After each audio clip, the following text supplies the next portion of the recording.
you to ponder the title, which comes to us from today's scripture, verse 34.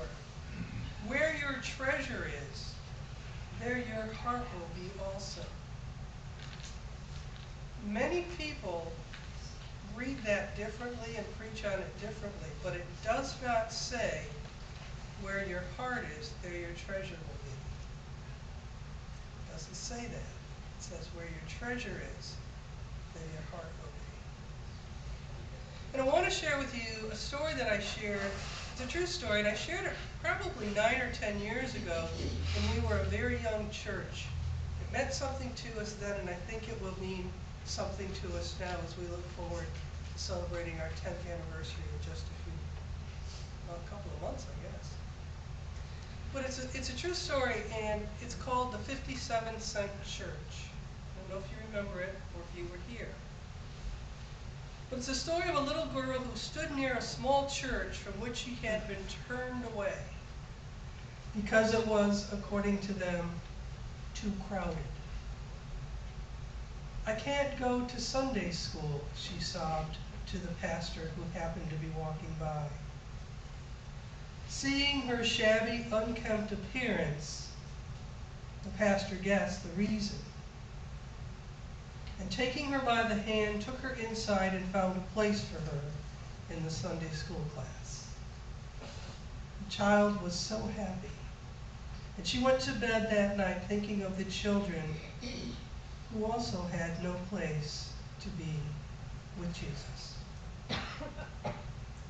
Some 2 years later, the child lay dead in one of the poor tenement buildings near the church. Her parents called the kind-hearted pastor who had befriended their daughter to handle what we would call her celebration of life. As her little body was being moved, a worn and crumpled red purse was found underneath it and appeared to have been rummaged from probably a trash can or some kind of trash receptacle. Inside was 57 cents and a note scribbled in a childish hand. It read, "This is to help build the little church bigger so more children can go to Sunday school." For those 2 years of her life, she had saved up the 57 cents that was her offering. A newspaper caught the story.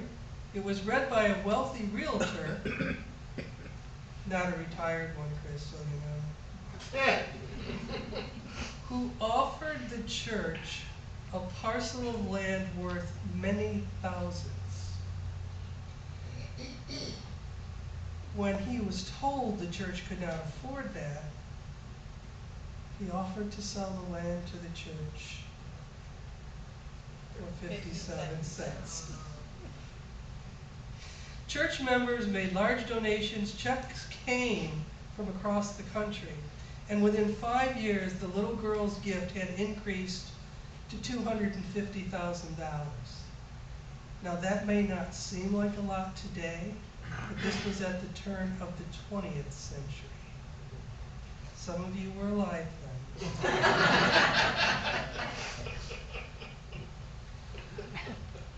So when you are in Philadelphia, look up Temple Baptist Church with a seating capacity of 3,300 people. And be sure to visit Temple University, where thousands of students are educated. Check out Good Samaritan Hospital and at a Sunday school building which houses hundreds of children, built so that no child in the area will ever need to be left outside church during Sunday school time.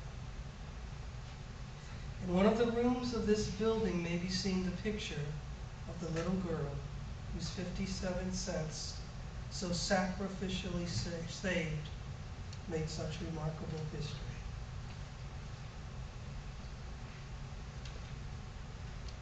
Children have much to teach us. And Jesus has much to teach us. And so we look to today's scripture where he says to us, "Do not be afraid, little flock, for it is your Abba's pleasure to give you the kingdom, to give you what it is that makes us sisters and brothers in the one human family." He goes on to tell us, "Sell your possessions and give alms." Do you remember when you were children and you did that for the first time? Do you remember that very first time when you were so touched by something happening in the church that you were attending, that you went and found a way to bring in whatever you had, whether it was a nickel or a dime or more? I remember our first offering in my family was a nickel. That was our allowance, and it went to the church. But if you can remember back to that, to what it felt to see somebody in need and know that you wanted to be a part of alleviating their pain. He goes on and says, "Make purses for yourselves that do not wear out, an unfailing treasure in heaven, where no thief comes and no moth destroys. For where your treasure is, there your heart will be." If we think about it, and you look at what some of the commentators who get this passage say, what they talk about is that we are really here talking about relationship. Because what is our treasure if not our relationships? I think it was last week we listened to the old pastor say, "I never heard anybody say they regretted that their time of near death was that they hadn't given enough away." You know? No one puts on our tombstone, "Oh, and by the way, I have blah, blah, blah, blah, blah in my 401k.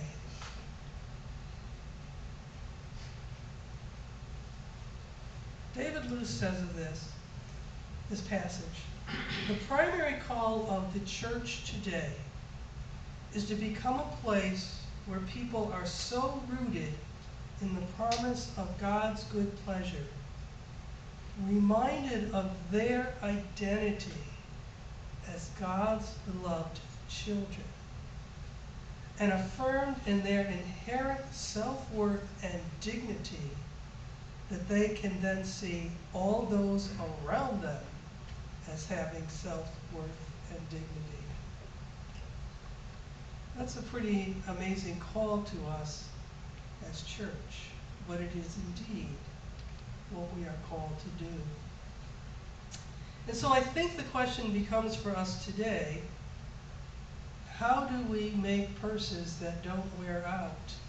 How do we make sure that where our treasure is, there our hearts are, that we're really talking about relationships with people? And so I sat for a bit this week and thought about that, and I want to share some of the history of Faith Family as church. We founded ourselves on November 1st of 2009. It was in the heart of the recession, if you recall that time in your lives. And one of the first ministries we had was an emergency food pantry, where people could come and get 2 to 3 days worth of food for themselves, their families, their neighbors, or anyone else that they knew was in need. Kim, you were pretty much in charge of all those. We had a tiny room where there was a copy machine on one side and a set of metal shelves on the other. And all the tables were in there too. And the tables were stored there. And on those shelves was the food. And it came in and it went out.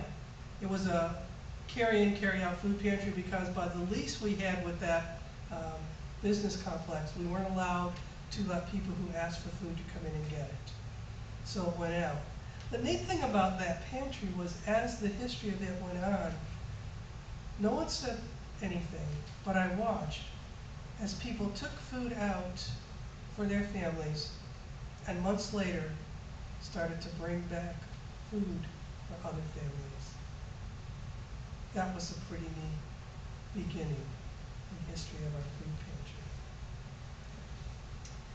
One of the next things we did, it wasn't the first year we were at church. That Christmas in 2009, I don't know, some of the old people here will remember this. You know, the ones with the white hair. You notice mine isn't? Saw the hairdresser this week. One of the first things we did the very first year was we were nested at St. Mark UCC, which was just up the road from here. And while we were nested there, they had a giving tree for children of migrant laborers. And so some of us who remember that remember buying things like soccer balls and clothing and games and whatever for these children. That was our first year. But the second year, Sue Clark came to us. Sue Clark, who's not here today, is a crossing guard, remains a crossing guard at Mintz Elementary. And she came to us, and I can't remember if she was on the church council then or not, but she said, you know, I have kids that come to school in the winter, and they're wearing the same shorts and t-shirts that they wore in the summer. And when I say something to them, isn't it chilly? They say, but this is all I have.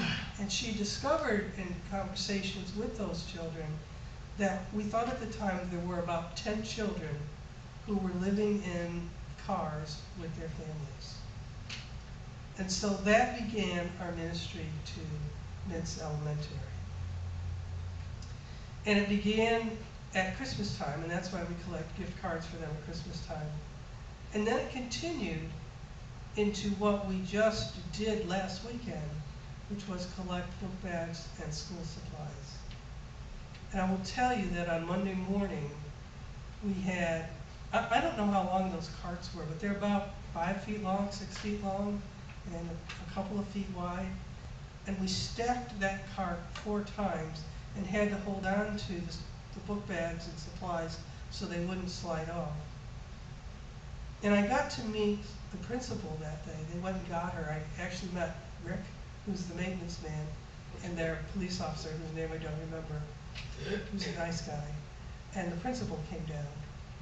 And I told her, I said, the reason we do this is because of Sue Clark, and I told her the story I just shared with you. And she said, you know, 10 years ago, I was the principal here.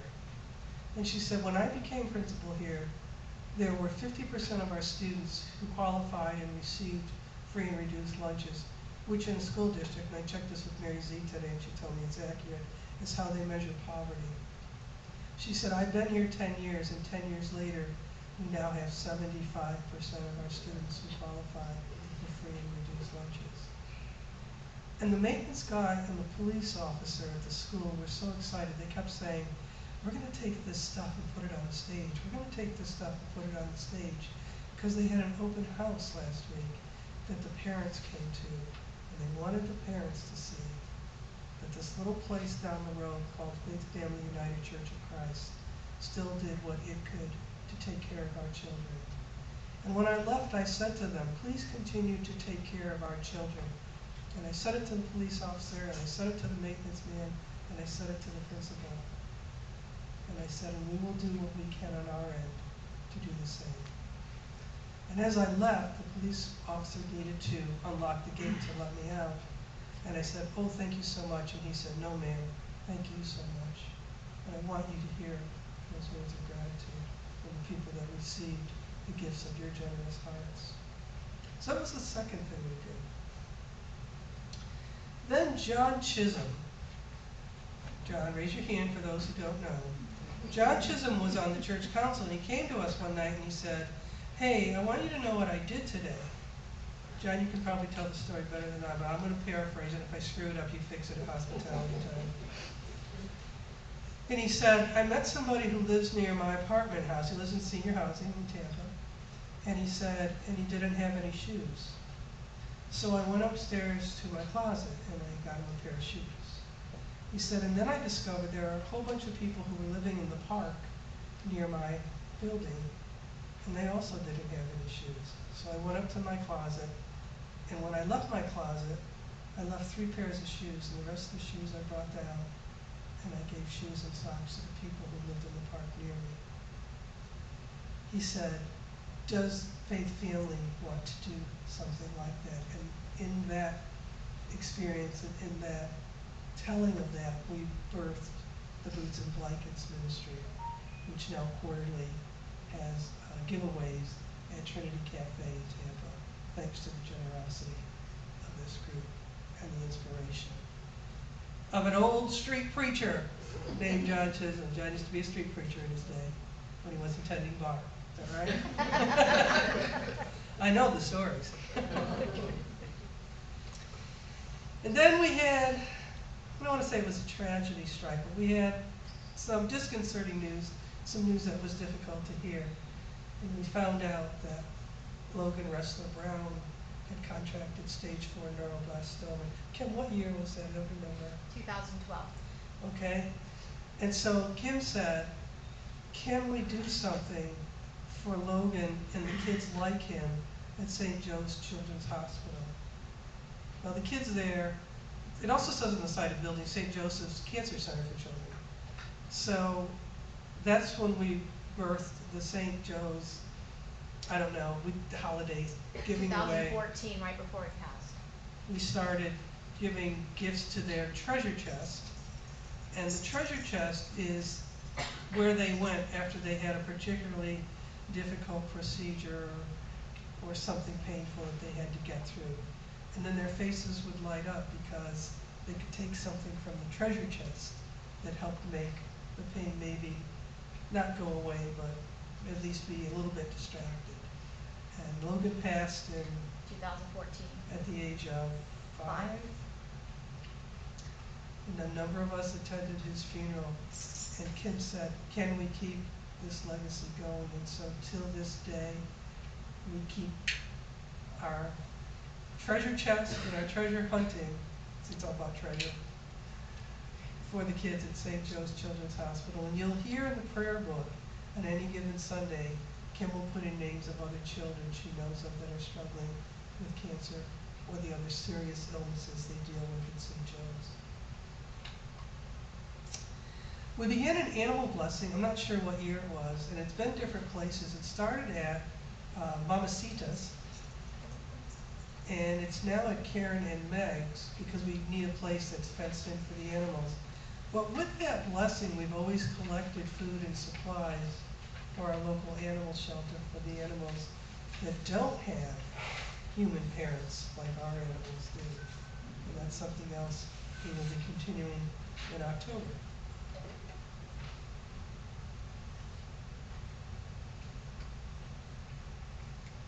Sue Harmison came to us, and she comes when she's not working. She's a detective at the Tampa Police Department, as most of us know.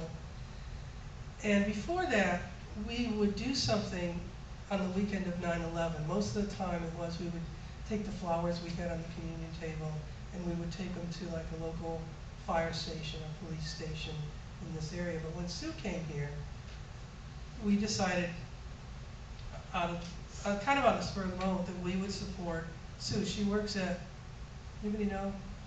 I think it's like the headquarters in Tampa. I forget, I don't know where it is.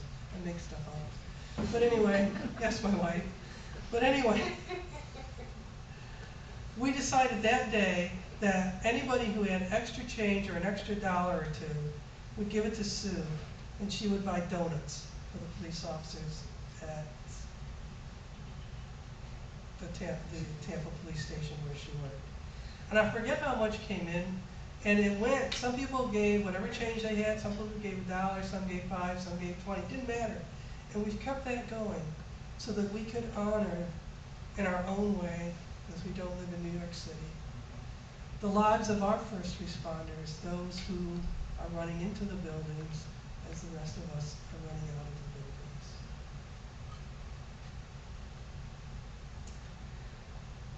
the buildings. We began a coffee house, was it just last year, Ruth Ann?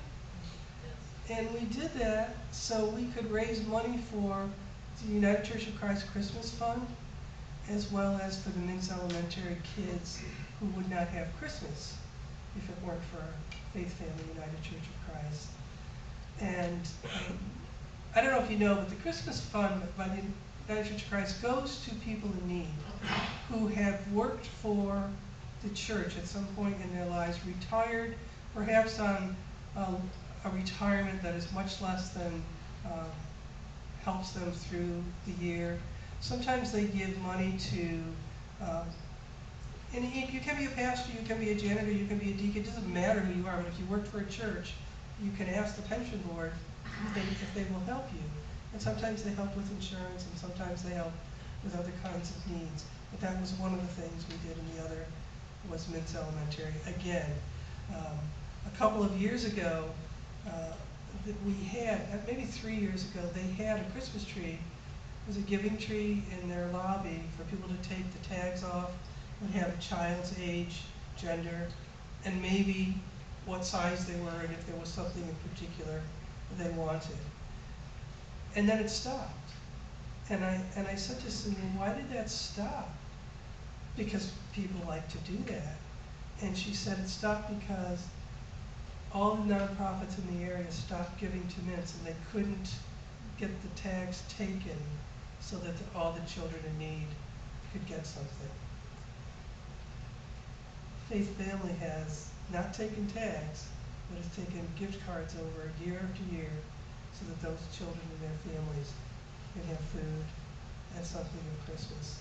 This past December, $1,000 in gift cards went to Mintz for that. Where your treasure is, where your relationships are, that's where your hearts will be. On Saturday, August 24th, we will be holding a celebration of Patty Ledbetter's life. I know we will be just as generous with our time and talents as we can be. She was one of our founders, and I don't know if you know Patty, but Patty would give to anybody who asked. She had a very generous heart. And she, when we founded, her friend Phil, who does our business cards, she would get our business cards from him at a deal, and then she would take a stack of them, and she would go wherever she found herself, whether it was at Burger King, whether it was at the hairdressers, whether it was at the grocery store, and she would strike up a conversation with whoever was standing there next to her. And when she did, if they seemed to her people of faith and people that she thought would like to come to church, she would give them one of our business cards. And so on the 24th, we'll be honoring her, and there will be a meeting after service today. I've asked Ed if he will facilitate and organize all that. He's good at that stuff. So we'll be doing that today after service.